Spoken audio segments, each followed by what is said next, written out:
Hey everyone, and welcome back to another cryptocurrency video. In today's video we will be discussing Bitcoin's monthly returns. If you like this type of content, make sure you hit that thumbs up, make sure you hit that subscribe button, as it always means a lot to me. And if you are a fan of cryptocurrency, I have a cryptocurrency shop where you can shop cryptocurrency products. I'll leave a link in the description down below so you can get a discount off your next purchase. So without further ado, let's begin. So in today's video we will be breaking down the monthly returns for Bitcoin. Most notably, Bitcoin has had a monstrous close in February of 2024, which was last month, just a couple of days ago. In this video, we will not count March's performance so far, as today is the 2nd of March. Yes, Bitcoin is currently green, up by 1.26%, but we will not count that as the month has not closed just yet. We will be making another video next month to analyze March's close. So just to touch up on February's monstrous close, and February closed 43.55%, which is an incredible close and incredible performance by Bitcoin in the month of February. And correct me if I'm wrong in the comments, but February was the highest candle of all time in terms of how much prices jumped. I believe it was around 20k. So it was the highest ever candle in Bitcoin's history. So not only that, but just one thing to note, that Bitcoin has had a tie for the most amount of consecutive green months in a row. What do I mean by this? So if we go back to September of 2023, we can count that there is 1, 2, 3, 4, 5, 6. 6 consecutive green months in a row for Bitcoin. Again, we will not count March because March is still ongoing. So 6 green monthly candles in a row for Bitcoin, which is a tie for the most consecutive green months in a row. The last time Bitcoin done this was at the back end of 2020, which was in October 2020, November, December, January, February and March. That was also 6 green months in a row. The difference between these two, however, is that 2020 came at the back end of the halving year, and it came after the Fed cut rates all the way down to 0%, so quantitative easing occurred. The Fed printed trillions of dollars, so a lot of investors were risk on. And you can tell because look at the performance of Bitcoin in those 6 months. You had 27%, 42%, 46%, 14%, 36% and 29% before ultimately correcting in the summer of 2021. Whereas this time around, yes, Bitcoin has also had an impressive display. 3%, 28, 8, 12, 0 and 43, even though the economy is currently experiencing quantitative tightening. So where do we begin with this video? How do we analyze this structure? How do we break down these percentages? I just want to first break down year by year and what each year means. So we all know that Bitcoin experiences bull market years and bear market years. We have a halving year. We have a bear market year. Then we have a pre-halving year. We have a halving year, and then we have a post-halving year, as opposed to Bitcoin's most notable 4-year cycle. So this starts from 2013. It unfortunately does not begin from when Bitcoin started trading, which was around 2011, I believe. Bitcoin was created in 2009, but this chart only has data from the beginning of 2013, so that is what we can only go off by. 2013 was a post-halving year because 2012, was a halving year. So you have 2012, 2016, 2020 and 2024 as halving years for Bitcoin. You have 2013, 2017 and 2021 as the post-halving year. Yeah. And then you have 2015, 2019, and 2020. And 2023 as the pre-halving years. And then you have 2014, 2018, and 2022 as the bear market years. So, all of these years have something in common. They're very similar with each other, because if we take a look at the bear market years, and the bear market years were indeed 2014, 2018, and 2022. So let's analyze the bear market years just briefly. So in 2014, you can most definitely notice that 2014 has a lot more red months than it does green months.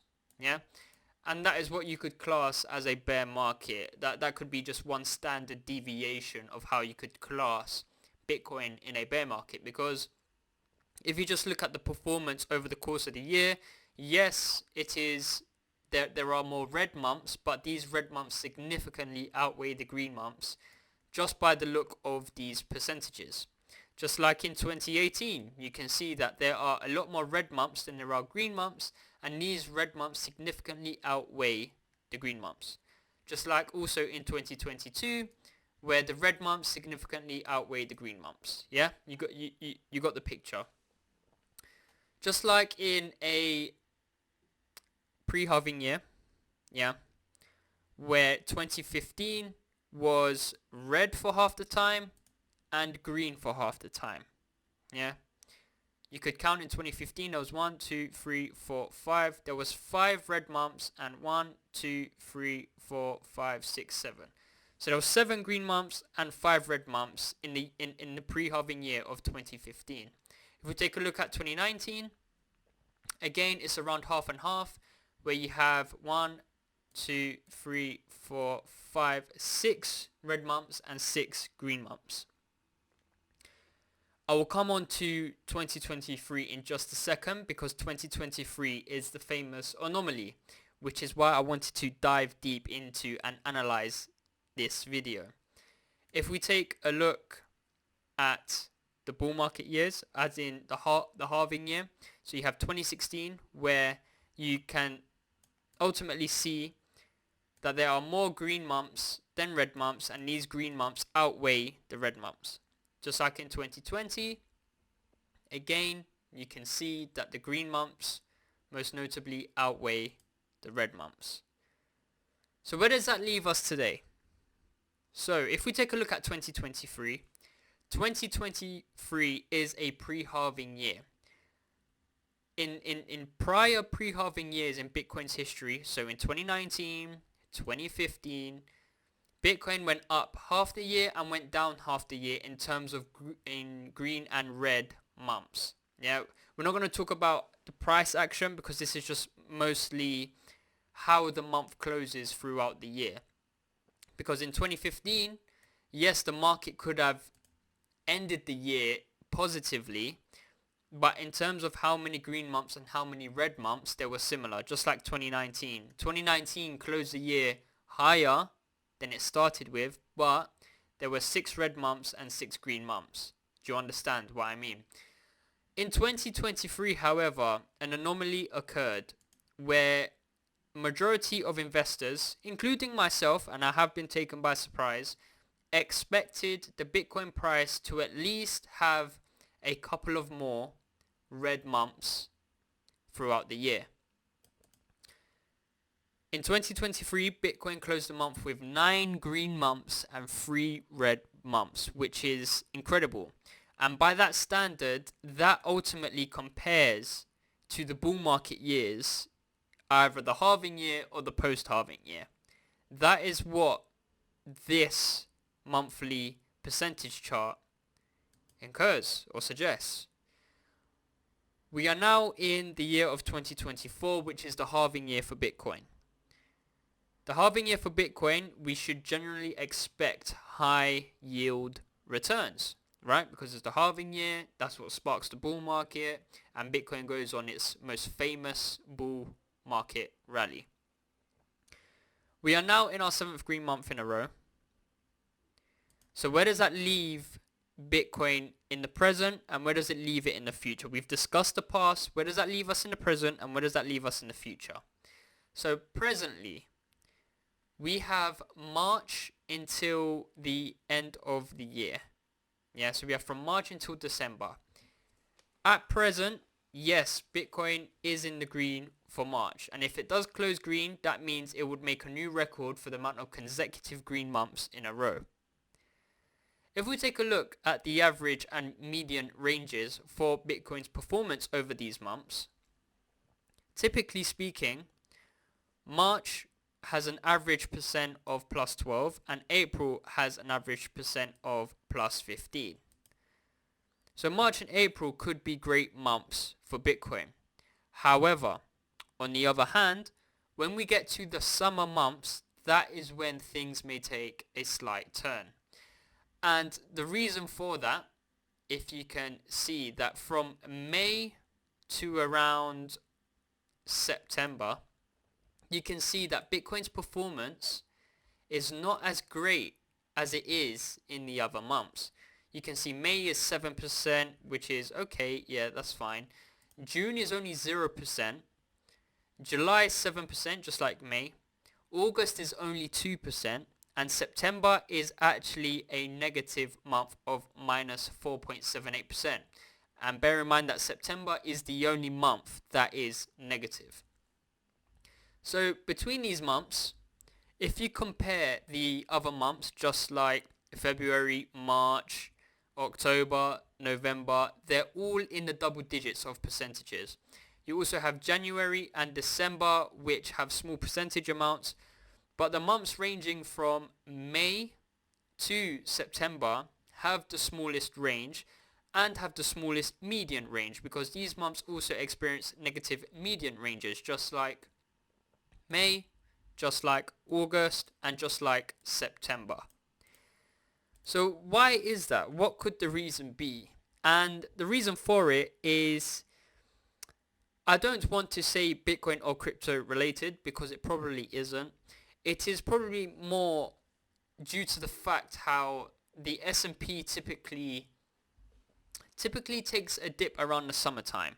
Yeah, so it could be more S&P related, and it could be for a stupid reason, just like a lot of people don't really care about the markets in the summertime. A lot of individuals, especially in Western society, you know, in Northern America and Europe, a lot of individuals do go on holiday within the summer months. Everyone goes and touches grass, which is great. So no one really cares about the markets when they're spending money on holiday instead of spending money on the markets. So that could just be one silly reason that could actually be true. So what do I expect to happen for Bitcoin in the near short term? Well, off the back end of a historic run, not only in 2023 as it was a pre-halving year, and we were expecting half red, half green. Bitcoin actually outperformed in 2023, where it had 9 green months and 3 red months, and it is currently tying the most green consecutive months in a row. And if March closes green, that means Bitcoin would have made history for the amount of consecutive green months in a row. So Bitcoin is on the verge of creating history after a monstrous pre-halving year, which we didn't expect, and it is currently having a monstrous Q1 in 2024. We have to expect that this can't last forever. Yeah, this can't last forever before we start to experience some downside, especially not just because it has had the most consecutive months tied all time, but because we are going into those summer months where we do know that Bitcoin likes to take a breather. It takes a bit of a downturn because of the S&P and because of other reasonings, because of overheated signals, etc. So I do believe that in the summer months of the halving year, especially after the halving, because after the halving, the narrative of Bitcoin, you have the spot ETFs, and you have the halving narrative itself will start to fade away. You have the Ethereum ETFs in May, which would be able to fade away after that. So really, from June to September, there's no new narrative within the cryptocurrency market. And right now, That's what it feels like Bitcoin is and crypto is chasing, is narrative. Everyone's looking for that next narrative and clinging onto it, which could be the reason as to why Bitcoin has had a historic run. So I do believe that Bitcoin could take a breather and a downturn in the summer and catch a lot of individuals off guard. That could certainly be the case, especially mid-year, April to September. But I do believe that from Q4 onwards, going into the post-halving year, Bitcoin will return to its glory days and look to put in a significant top to end the bull market rally before going back into its own bear market. So that's it from me today, guys. I hope you all enjoyed the video. If you did, make sure you hit that thumbs up. Make sure you hit that subscribe button. Again, check out the shop. I'll leave a link in the description down below. It's been your boy, J1 General. Thank you and goodbye.